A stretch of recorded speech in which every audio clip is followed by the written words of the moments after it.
वंदे मातरम दोस्तों। मैं प्रतीक शेखर सिन्हा आपका मेरे यूट्यूब चैनल सिन्हा जीएस में स्वागत करता हूं। आज मैं आपको अखंड भारत की संकल्पना के बारे में बताऊंगा तथा यह बताऊंगा कि किस किस प्रकार से अखंड भारत जो था वह छोटा होता चला गया और आज हम वर्तमान परिस्थिति में है। ठीक है, तो आइए अब हम जानते हैं कि अखंड भारत था क्या। तो देखिए दोस्तों, हम जो है यदि प्राचीन इतिहास में देखें तो चंद्रगुप्त मौर्य को जो है अफगानिस्तान का क्षेत्र जो है सेल्यूकस निकेटर की बेटी कार्नेलिया से शादी करने पर उसको मिला था। ठीक है, गिफ्ट के रूप में।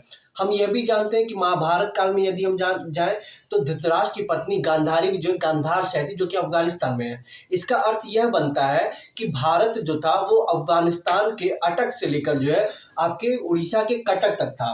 लेकिन जब अंग्रेज भारत में आए, अंग्रेजों का शासन हुआ, तो वह अपनी स्वार्थ सिद्धि के कारण जो है सिद्धि के लिए वह भारत को छोटे छोटे भागों में विभाजित करते चले गए। कभी वह प्रशासनिक आधार बताते थे तो कभी धार्मिक आधार बताते थे। ठीक है, तो यह उनका खुद का स्वार्थ था, बल्कि वो बताते तो यह थे कि वो जनता के हित का कार्य कर रहे हैं, बल्कि जनता के हित का कार्य नहीं होता था, वह उनका खुद का स्वार्थ रहता था कहीं ना कहीं। ठीक है, तो आइए अब हम समय के अनुसार जो घटनाक्रम घटता गया उसके अनुसार हम जानेंगे। तो देखिए दोस्तों, सबसे पहले जो अखंड, यदि हम भारत की बात करें, ठीक है, तो भारत की सीमा जो है आपको पता है अफगानिस्तान से स्टार्ट होती थी। लेकिन होता क्या है, 1893 में, ठीक है, 1893 में अंग्रेज अधिकारी हेनरी डुरंड के अध्यक्षता में एक कमेटी बनाई जाती है। और हेनरी डुरंड की अध्यक्षता में जो कमेटी बनी थी वह यह सुझाव देती है कि भारत में जो अफगानिस्तान वाला क्षेत्र है आज, जो वो पहले बैक्टीरिया वगैरह कहलाता था। ठीक है, तो वह क्षेत्र है वो राजनीतिक रूप से वहाँ की संस्कृति वगैरह अलग है और वहाँ पे पठानी मुस्लिम्स अधिक पाए जाते हैं। इस वजह से उसको जो है अलग कर दिया गया। ठीक है, तो 1893 में होता क्या है, 1893 में आपका अफगानिस्तान भारत से अलग हो जाता है। ठीक है, तो अफगानिस्तान क्या होता है, अफगानिस्तान अलग हो जाता है। ठीक है, कब होता है, 1893, दिसंबर 1893। किसकी अध्यक्षता में कमेटी बनी थी, तो वो थे हेनरी डुरंड। ठीक है, हेनरी डुरंड आया समझ में। और इसीलिए हम जो है आज वर्तमान समय में यदि प्रश्न में यह पूछता है कि डुरंड लाइन किन दो देशों के बीच की सीमा को बोलते हैं, तो वर्तमान समय में पाकिस्तान और अफगानिस्तान के बीच की जो सीमा है वह डुरंड लाइन कहलाती है। ठीक है, तो यह डुरंड लाइन किसके नाम पे पड़ी है, सर हेनरी डुरंड के नाम पे। कौन थे ये ब्रिटिश अधिकारी थे जो कि जिन्होंने भारत से अफगानिस्तान का अलगाव किया था, यानी वो अलग हो गया था। ठीक है, तो कब हुआ था, 1893 में आया समझ में। फिर उसके बाद क्या हुआ, उसके बाद होता क्या है, तो देखिए एक और घटनाक्रम होता है लेकिन वह सफल नहीं हो पाता अंग्रेजों का। क्या होता है, 1905 में, सन 1905 में कर्जन जो है वाइसराय थे, भारत के वाइसराय उस समय लॉर्ड कर्जन थे। खैर लॉर्ड नहीं लगाना चाहिए, वो तो उस समय के थे ना। ठीक है, अब हम लोग लॉर्ड लगाने, क्या लॉर्ड मतलब भगवान होता है, वो भगवान थोड़ी थे हम लोग के लिए। ठीक है, तो 1905 में जो थे वो थे आपके कर्जन। ठीक है, कर्जन थे उस समय वाइसराय थे। ठीक है, और कर्जन के कार्यकाल में ही जो है 1905 में क्या होता है, बंगाल का विभाजन होता है, बंगाल का विभाजन हो जाता है। आया समझ में। और ये बंगाल विभाजन क्यों होता है, तो अंग्रेजों ने इसके पीछे जो कारण बताया था वो यह था कि प्रशासनिक रूप से जो है हैंडल करने पे, एडमिनिस्ट्रेशन यहाँ पे इजी हो जाएगा, इसलिए हमने बंगाल का विभाजन किया है। जबकि जो उस समय के भारत के जो राजनेता थे वह यह मानते थे, और वर्तमान से भी यही माना जाता है कि कर्जन का इस कार्य को करने के पीछे का जो मुख्य कारण था वह यह था कि बंगाल के लोग जो है चाहे शिक्षा में, चाहे दर्शन में, चाहे मतलब राजनीतिक जागरूकता लाने में, चाहे चित्रकारी के माध्यम से जागरूकता लाने में, अखबार प्रिंटिंग प्रेस के माध्यम से, वह सब क्या करते थे, काफी बड़े स्तर पर जागरूकता फैलाते थे।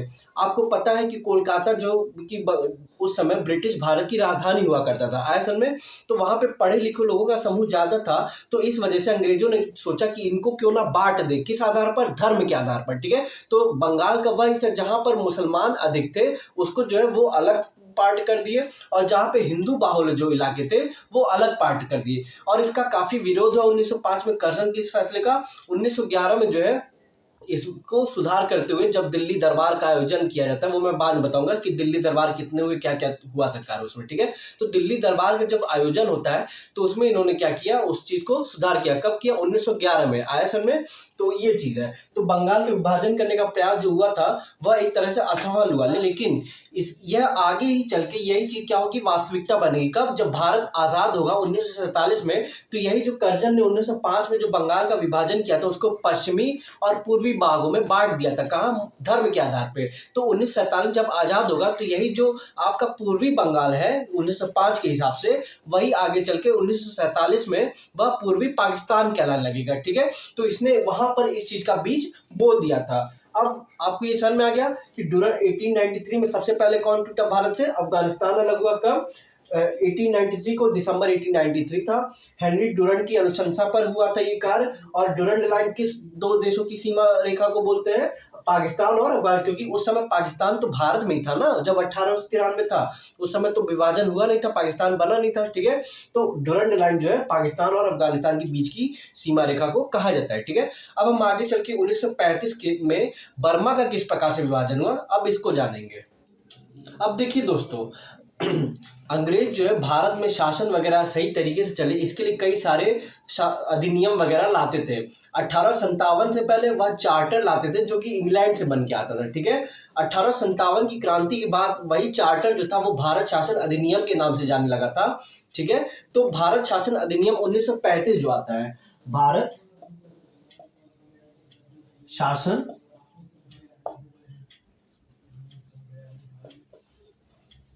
अधिनियम 1935, भारत शासन अधिनियम, इसको इंग्लिश बोलते हैं इंडिया रूलिंग एक्ट, ठीक है। इंडिया रूल एक्ट जो है 1935 के अकॉर्डिंग क्या होता है, बर्मा का विभाजन कर दिया था। तो आप सोचेंगे बर्मा क्या, कौन सा देश है? तो म्यांमार का जो पुराना नाम था वो बर्मा था, ठीक है। बर्मा की राजधानी रंगून थी।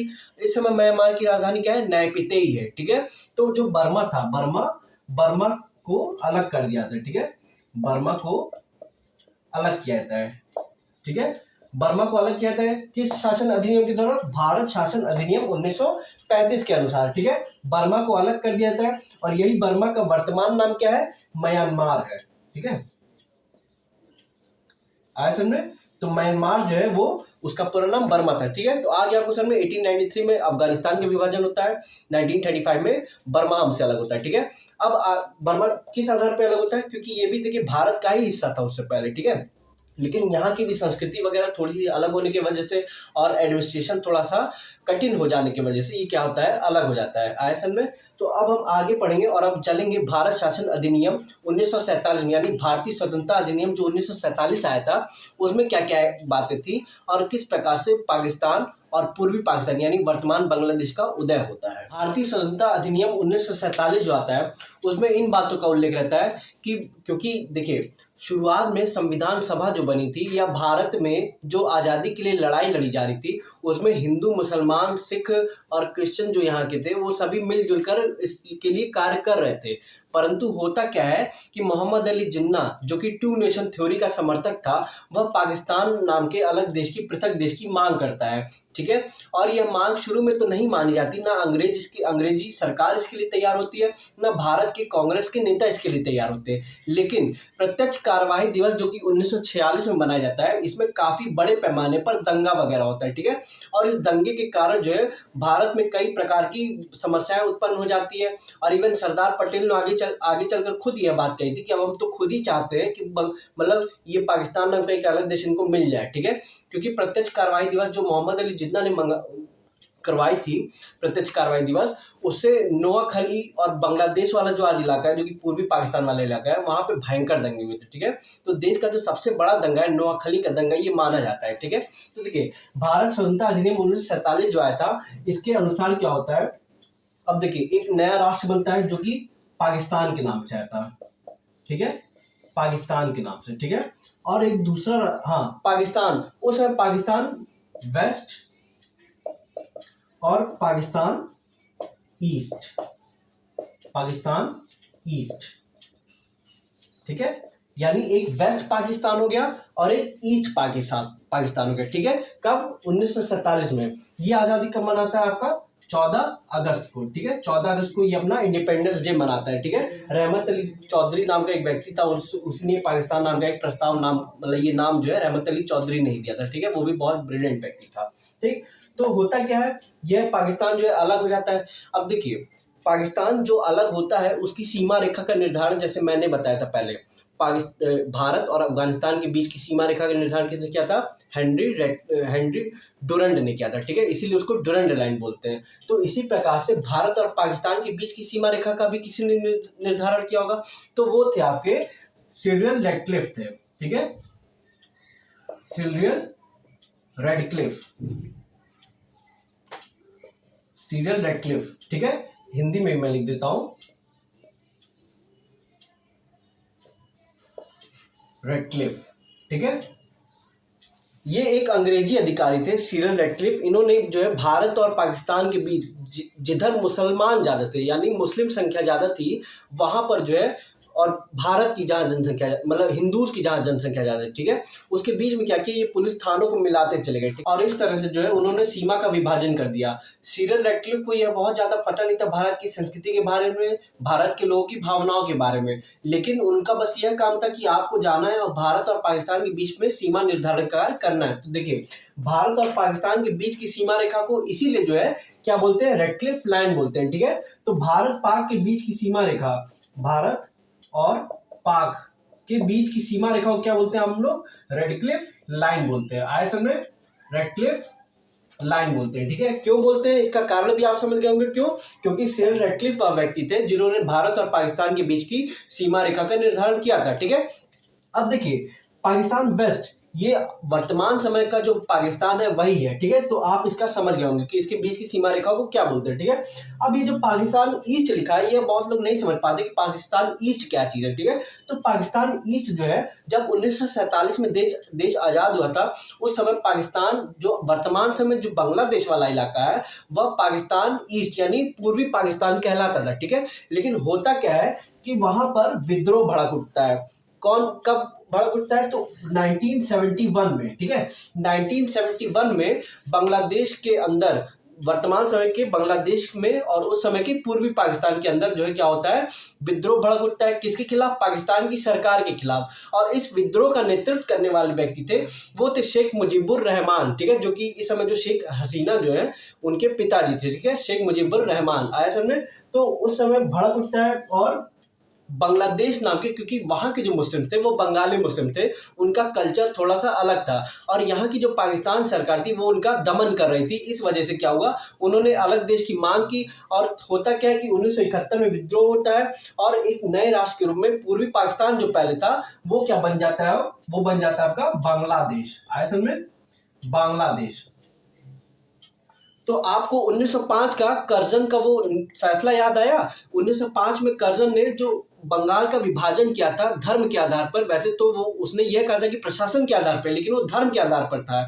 तो देखिए, 1947 में यही बात सच साबित होती है। पाकिस्तान ईस्ट के रूप में जो बनता है वो उसी का ही एक नतीजा रहता है जहां पे मुसलमान अधिक रहते हैं। और 1971 में बांग्लादेश नाम का एक नया राष्ट्र बन जाता है और इसकी जो वर्तमान प्राइम मिनिस्टर है वो शेख हसीना है। तो आई होप मुझे समझ में आ गया होगा कि अभी तक जो विभाजन हुआ है वो भारत का किस प्रकार से हुआ है। अब हम जानेंगे कि भारत के अंदर जो राज्यों का विभाजन हुआ है उनके पीछे कौन कौन सी समितियां बनकर कार्य कर रही थी तथा किस प्रकार से विभाजन होता क्या राज्यों में, ठीक है। ये भारत का विभाजन अब हम नहीं पढ़ेंगे, अब हम राज्यों का गठन पढ़ेंगे, ठीक है। 15 अगस्त 1947 में भारत के अंग्रेजों द्वारा आजाद हो जाने के बाद, स्वतंत्रता प्राप्ति के बाद जो है होता क्या है कि भारत में अब कुछ कमेटियां बनती हैं जो कि राज्यों के गठन के लिए कुछ चीजें अपनी अनुशंसाएं या सिफारिशों को देंगी, ठीक है। तो सबसे मुख्य जो कार्य होता है, देखिए, भारत जब विभाजन होता है भारत का, तो उस समय भारत में कुल मिला के 552 रियासतें थी, ठीक है, रियासतें, देसी रियासतें, ठीक है, रियासतें थी, ठीक है। और इन रियासतों को इंग्लिश में बोलते थे प्रिंसली स्टेट, ठीक है, प्रिंसली स्टेट बोलते थे। असल में ये देशी रियासतें 552 जो थी। अब सबसे महत्वपूर्ण कार्य ये था कि नेताओं को यह सोचना था कि ये जो 552 देशी रियासतें हैं इनको मिलाकर भारत नाम का एक अखंड राष्ट्र बनाना है हमें, ठीक है। तो यह काफी कठिन कार्य था क्योंकि सबकी अपने अपने स्वार्थ थे, सब अपने विचार बारे में उस समय राजा महाराजा वगैरह सोच रहे थे और सभी इस बात के लिए भयभीत भी थे कि यदि हम भारत में अगर ये शामिल हो भी जाते हैं तो ऐसा ना हो कि सरकार हमारी संपत्ति वगैरह को कुर्क कर ले, यानी अपने अंडर में ले ले, ठीक है। तो ये सब काफी तरह की समस्याएं थी और इसके लिए 3 मुख्य लोगों ने काम किया था। तो कौन थे वो 3 मुख्य लोग? तो एक थे आपका सरदार पटेल, सरदार पटेल, ठीक है। एक थे आपके, दूसरे थे आपके वीपी मेनन, ठीक है। और तीसरे जो है लॉर्ड माउंटबेटन, जो कि अंग्रेजों के जो है अंग्रेजी शासन के लास्ट गवर्नर जनरल थे, ठीक है। वो जो है लॉर्ड माउंटबेटन थे, लॉर्ड माउंटबेटन, ठीक है। तो इन 3 लोगों ने क्या किया, इस चीज के लिए कार्य करना शुरू किया, देशी रियासतों से बातचीत करना शुरू किया, उनको आश्वस्त किया कि नहीं आपकी जो शर्तें हैं वो थोड़ी बहुत मानी जाएगी, लेकिन ऐसा नहीं शर्तें मानी जाएगी जो कि एक अखंड राष्ट्र के लिए समस्याएं उत्पन्न करे, ठीक है। लेकिन इसके बाद भी होता क्या है, कुछ देशी रियासतें इसमें समस्याएं उत्पन्न करने, अभी हम बात करेंगे। अभी हम जानेंगे कि ये देखिए आप 3 जान गए। इसके बाद एक कमेटी बनती है, उस कमेटी का क्या नाम था, तो ये देखिए मैं कमेटी अलग से यहाँ पे लिख देता हूं, ठीक है। एक कमेटी बनती है 1948 में, 1948 में, ठीक है। 1948 में जो कमेटी बनती है उस कमेटी का नाम था एसके धर कमेटी, ठीक है। एसके धर कमेटी, एसके धर कमेटी क्या करती है, यह भाषाई आधार पर सिफारिश ना कर, मतलब भाषा को राज्यों के निर्माण में भाषा को आधार ना बनाकर सांस्कृतिक, ऐतिहासिक, भौगोलिक परिस्थिति के अनुसार जो है उसका विभाजन करने की अनुशंसा यानी सिफारिशें करती है, ठीक है। लेकिन उसको बहुत हद तक माना नहीं जाता, ठीक है, क्योंकि भाषा भी एक बहुत बड़ा मुद्दा था राज्यों के निर्माण में, ठीक। उसके बाद कौन सी आती समिति, इसके बाद आती समिति आपकी जेवीपी समिति, ठीक है, जेवीपी कमेटी, जेवीपी आयोग, ठीक है। ये एसके धर आयोग हो गया, ये आपका जेवीपी कमेटी, ठीक है। ये आयोग है, देखिए आयोग के जो अध्यक्ष होते हैं उन्हीं के नाम पे वो आयोग वगैरह जाने जाते हैं, ठीक है। तो जेवीपी, तो ये हो गया धर आयोग, ठीक है। ये 1948 में क्या था, धर आयोग, ठीक है, धर आयोग। और ये जो जेवीपी कमेटी थी, जेवीपी का फुल फॉर्म क्या होता है, तो जेवीपी कमेटी में 3 लोग थे, कौन कौन थे, एक थे आपके जवाहरलाल नेहरू, जवाहरलाल नेहरू आए समझ में, दूसरे थे आपके वल्लभ भाई पटेल,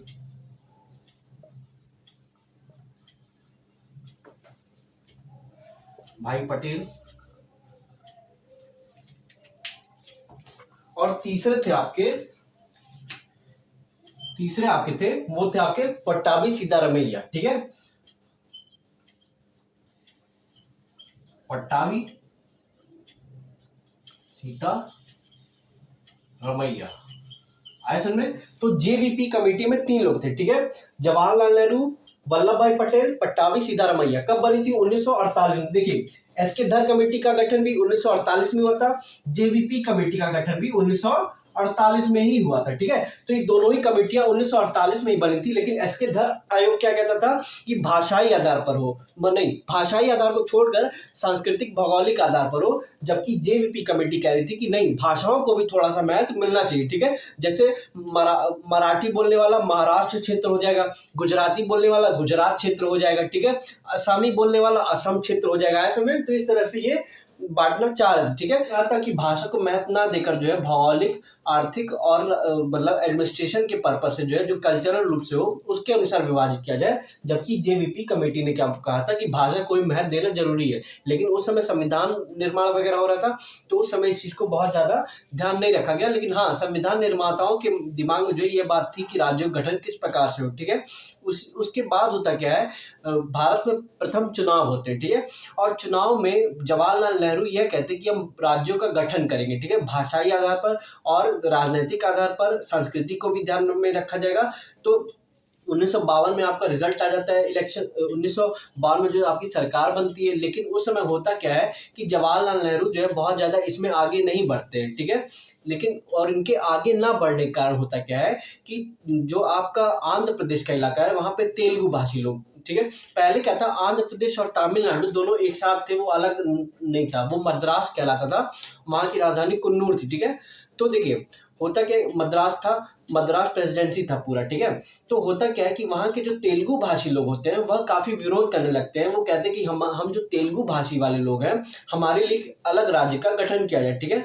तो उसमें जो है एक प्रमुख नेता जिनका नाम था श्रीपोट्टी रामुलु, वो जो है अनशन पर बैठ जाते हैं, आमरण अनशन वो करते हैं, और 56 दिन बाद क्या होता है उनकी मृत्यु हो जाती है, जिस वजह से आंध्र प्रदेश और तमिलनाडु वाला जो इलाका है वहाँ पर भारी विद्रोह भड़क उठता है, ठीक है। सरकार के खिलाफ जो है दंगे होने लगता है, सरकार का काफ़ी विरोध होने लगता है, और जवाहरलाल नेहरू जो कि उस समय तत्कालीन प्राइम मिनिस्टर थे वह दबाव में आ जाते हैं और फैसला लेते हैं कि आंध्र प्रदेश नाम का, जो तेलुगु भाषी लोग हैं उनके लिए आंध्र प्रदेश नाम का एक नया राज्य बनाया जाएगा, ठीक है। तो 1 अक्टूबर 1953 को जो है आंध्र प्रदेश नाम का एक नया राज्य बनता है। तो प्रश्न पूछेगा कि भाषाई आधार पर भारत का पहला राज्य कौन था जो कि गठन हुआ था, जिसका गठन हुआ था, तो वह है आंध्र प्रदेश। कब हुआ था? 1 अक्टूबर 1953 को, ठीक है। और इसके बाद क्या होते हैं, अलग अलग क्षेत्रों से यह आवाज उठने लगती है कि हमें भी अब अलग राज्य देना चाहिए। जैसे पहले गुजरात और महाराष्ट्र एक थे जिनको बम्बई बोलते थे, ठीक है। तो बम्बई, वहीं से आज भी बम्बई लोग बोलते हैं, ठीक है, कई लोग। तो बम्बई जो था उसमें जो गुजराती बोलने वाले लोग थे वो कहे कि हमें गुजरात नाम का अलग राज्य चाहिए। मराठी लोग अपना महाराष्ट्र मांग रहे थे, ठीक है। तो इसी तरह मलयालम बोलने वाले आपके अलग थे, कन्नड़ बोलने वाले अलग थे, ठीक है। तो ये सब समस्याएं आने लगी, जिस वजह से एक नए आयोग का गठन किया था, ठीक है, जिसका नाम था फजल अली आयोग, ठीक है। फजल अली आयोग का गठन 1953 में किया जाता है और उसको यह जिम्मेदारी सौंपी जाती है कि आप भाषाई आधार पर राज्यों का गठन वगैरह कीजिए, ठीक है। तो देखिए दोस्तों, सारी कमिटीज वगैरह वर्क तो कर रही थी, लेकिन 1947 में जब देश आज़ाद हुआ था तो सभी राज्यों को आपस में विलय के लिए मान तो लिया गया था, लेकिन 3 राज्यों में जो है काफ़ी समस्याएं उत्पन्न हुई थी। तो वह 3 राज्य कौन कौन से थे? तो हम उत्तर से शुरू करते हैं भारत के। तो पहला जहाँ पे समस्या आ रही थी वो थी आपकी जम्मू कश्मीर में, ठीक है।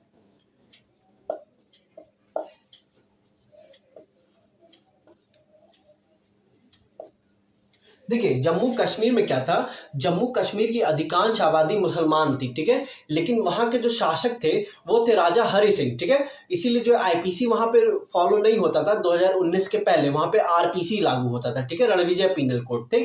तो वहाँ पे जो राजा थे, तो राजा उस समय कौन थे? 1947 की मैं बात कर रहा हूँ, ठीक है, 1947 की। 1947 वहाँ के राजा जो थे वो कौन थे? आपके हरि सिंह थे, ठीक है। हरि सिंह वहां के राजा थे आपके, ठीक है।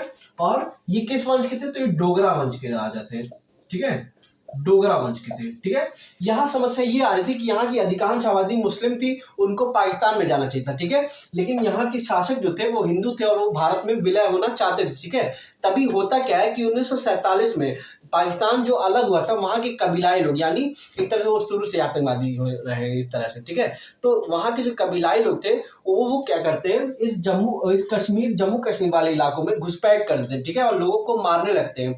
तब हरि सिंह जो है अपनी ताकत को कमजोर महसूस करते हैं, और हरि सिंह के जो मंत्री थे शेख अब्दुल्ला, ठीक है, शेख अब्दुल्ला जो है उस समय उनके मंत्री हुआ करते थे, और वह भी कहीं ना कहीं जो है ये हरि सिंह को नहीं चाहते थे, ठीक है। वास्तविकता तो यही थी, इतिहास में जहां तक मैंने पढ़ा है, ठीक है। तो हरि सिंह से उनकी सहमति नहीं थी, तो शेख अब्दुल्ला जो है, शेख अब्दुल्ला और थोड़ा सा पाकिस्तान के नेताओं से मिलकर वो यहाँ पे घुसपैठ करवा देते हैं। हरि सिंह के खिलाफ जो है वहाँ के लोगों ने बगावत कर दी, क्योंकि वहाँ की अधिकांश आबादी मुसलमान थी, ठीक है।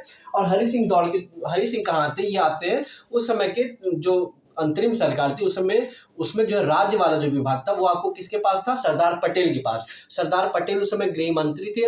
वह आके बोलते कि भैया मतलब इस क्षेत्र में घुसपैठ हो रही, तो क्या करें?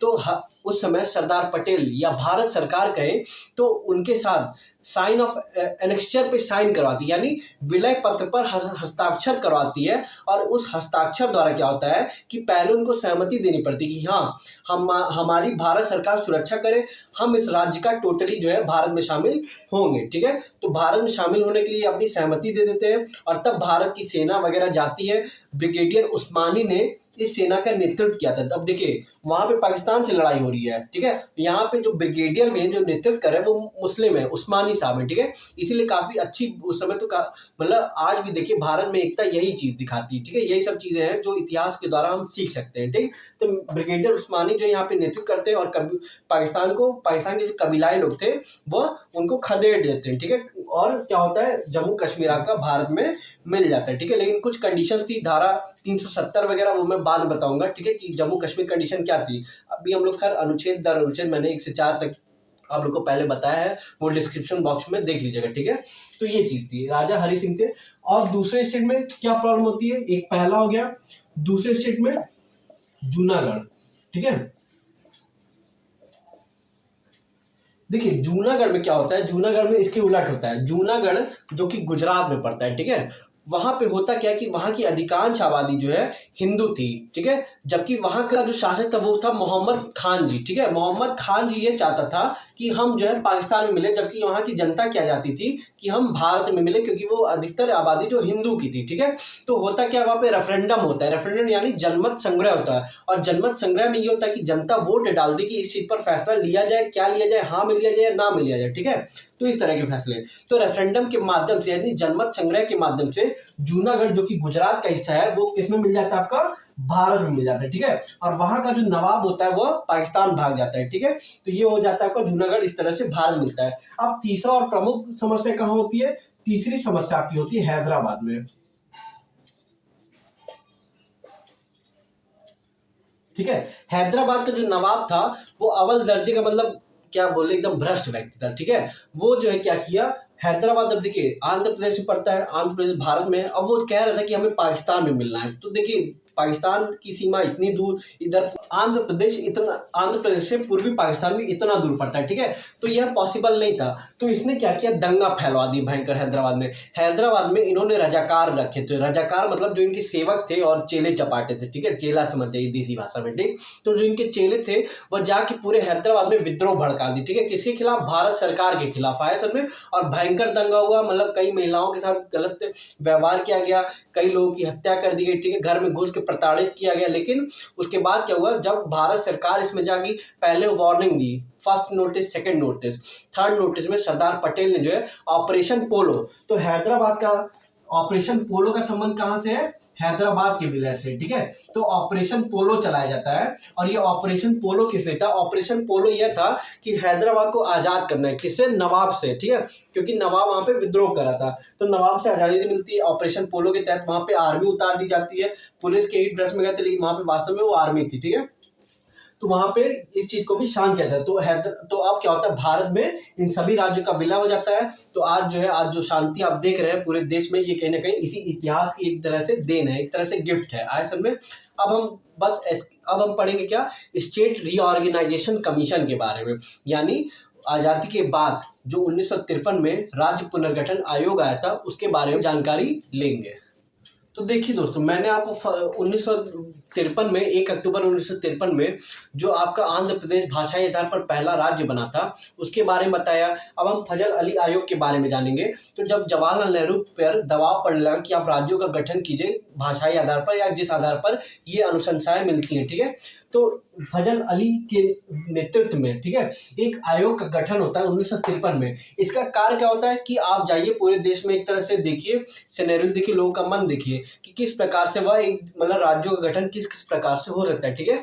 तो ये अपनी सिफारिशें कब देते हैं, 1956 में, ठीक है। और 1956 में आता है आपका राज्य पुनर्गठन अधिनियम। संसद में क्या आता है, राज्य पुनर्गठन